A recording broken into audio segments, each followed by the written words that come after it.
If you want to change the world, start off by making your bed. If you make your bed every morning, you will have accomplished the first task of the day. It will give you a small sense of pride, and it will encourage you to do another task, and another, and another.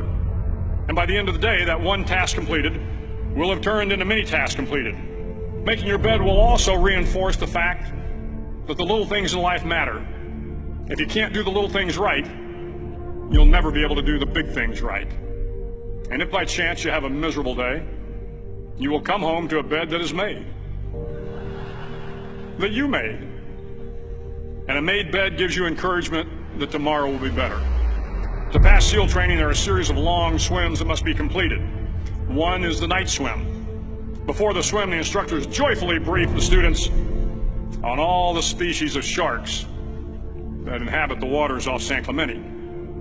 They assure you, however, that no student has ever been eaten by a shark, at least not that they can remember.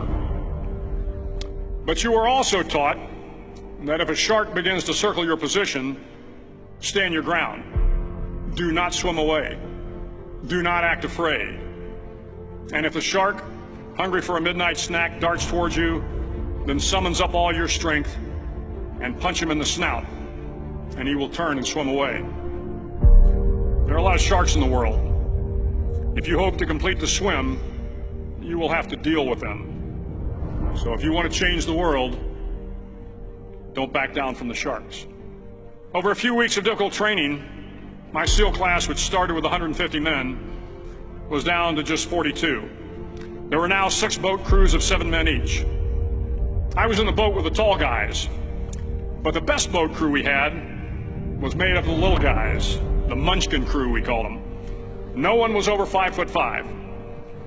The Munchkin boat crew had 1 American Indian, 1 African American, 1 Polish American, 1 Greek American, 1 Italian American, and 2 tough kids from the Midwest. They out-paddled, outran, and outswam all the other boat crews. The big men in the other boat crews would always make good-natured fun of the tiny little flippers the Munchkins put on their tiny little feet prior to every swim. But somehow these little guys from every corner of the nation and the world always had the last laugh, swimming faster than everyone and reaching the shore long before the rest of us. SEAL training was a great equalizer. Nothing mattered but your will to succeed, not your color, not your ethnic background, not your education, not your social status. If you want to change the world, measure a person by the size of their heart, not by the size of their flippers. The 9th week of training is referred to as Hell Week. It is 6 days of no sleep, constant physical and mental harassment, and 1 special day at the Mud Flats. The Mud Flats are an area between San Diego and Tijuana where the water runs off and creates the Tijuana Sloughs, a swampy patch of terrain where the mud will engulf you. It is on Wednesday of Hell Week that you paddle down to the Mud Flats and spend the next 15 hours trying to survive the freezing cold, the howling wind, and the incessant pressure to quit from the instructors. As the sun began to set that Wednesday evening, my training class, having committed some egregious infraction to rules, was ordered into the mud.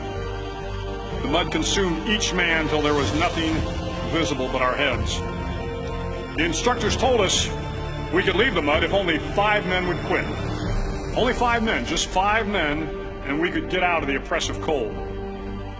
Looking around the mud flat, it was apparent that some students were about to give up. It was still over 8 hours till the sun came up. 8 more hours of bone-chilling cold. The chattering teeth and the shivering moans of the trainees were so loud, it was hard to hear anything. And then one voice began to echo through the night. One voice raised in song. The song was terribly out of tune, but sung with great enthusiasm. One voice became 2, and 2 became 3, and before long, everyone in the class was singing. The instructors threatened us with more time in the mud if we kept up the singing, but the singing persisted, and somehow the mud seemed a little warmer, and the wind a little tamer, and the dawn not so far away. If I have learned anything in my time traveling the world, it is the power of hope. The power of one person, a Washington, a Lincoln, King, Mandela, and even a young girl from Pakistan, Malala. One person can change the world by giving people hope. So if you want to change the world, start each day with a task completed. Find someone to help you through life. Respect everyone. Know that life is not fair and that you will fail often. But if you take some risks, step up when the times are the toughest, face down the bullies, lift up the downtrodden, and never, ever give up. If you do these things, the next generation and the generations that follow will live in a world far better than the one we have today. And what started here will indeed have changed the world for the better.